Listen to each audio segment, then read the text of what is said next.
Really talking about the key partnership between HR and finance.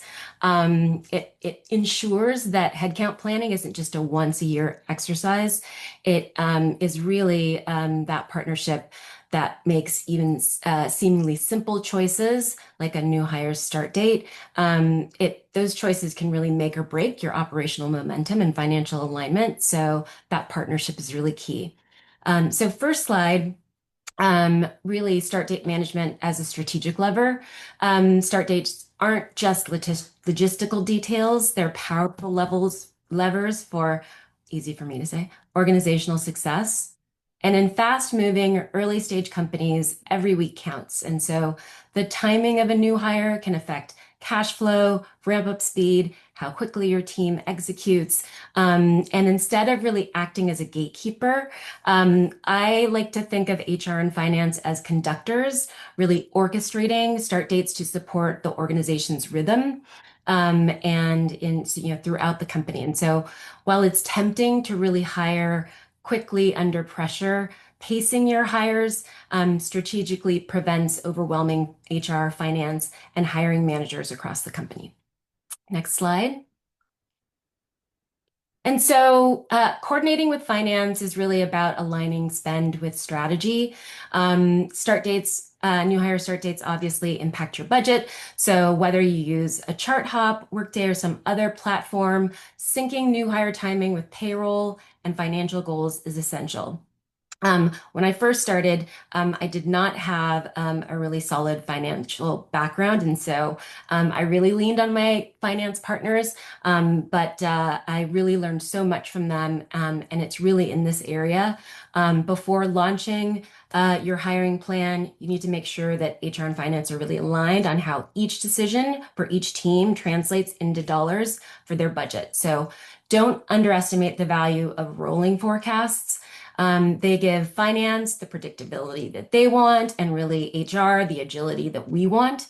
So, for example, extending a start date by 30 days can provide breathing room and reduce the risk of costly corrections down the line. Next slide. Optimization, not obstruction. So strategic timing isn't just about creating delays, it's about maximizing value. And as the organizations that I was involved in grew, we found that setting 1 or 2 hiring windows per month or quarter really reduced the chaos and improved onboarding. New hire cohorts in these spaced out hiring windows formed strong bonds. It boosted employee engagement and retention, all those things that you're really looking for on the people side for sure. Specifically related to some of the teams for engineering and product teams, sometimes aligning start dates with project kickoffs, improved efficiency. Or for sales or support teams, earlier start dates really helped capture peak demands in the sales cycle. And so the goal here is really always to maximize each hire's impact and not to slow the business down. And HR finance, that partnership can really help that process. Next slide. The power of systems in headcount planning. As your company scales, ad hoc methods can't keep up. I've heard that a lot in this from some of the other speakers, and those methods can't keep up, and you really don't want them to. You really want to implement a centralized system like a chart hop or a similar platform, which really brings rigor to the process. I never used rigor so much as when I partnered with my finance partners, but clear organizational charts, headcount visibility, integrated budgets, those really help leaders make informed decisions. And those systems really enable scenario planning, which as you get bigger is so, so important. It's helpful during the good times, but really helpful, particularly during uncertain times. And obviously it can provide audit trails for compliance and really legal protection for your company. Next slide. Let's see. This is really the one to wrap it up, sort of how HR leaders should think about it. It's the HR leadership mindset.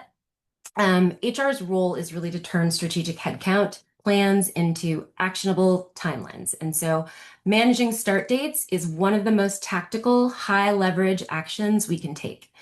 We're not just order takers, we're stewards of the timing and the cost. So partnering early and often with finance and using those systems, not spreadsheets, which we just heard, those are good in the beginning when you're small, but they can really break down.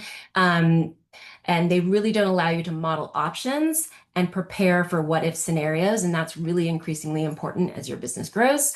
And so when HR, finance, and business leaders are aligned, headcount planning becomes a really powerful engine for growth, not just a checkbox exercise.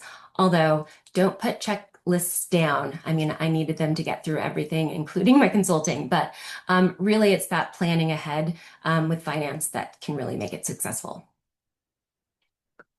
And to sum it up, really treating headcount planning as strategic and a year-round process, using start dates as levers, coordinating closely with finance, optimizing hiring windows, leveraging systems, and embracing your role as steward of organizational success. And when all of those elements can come together, headcount planning drives real impact across your organization.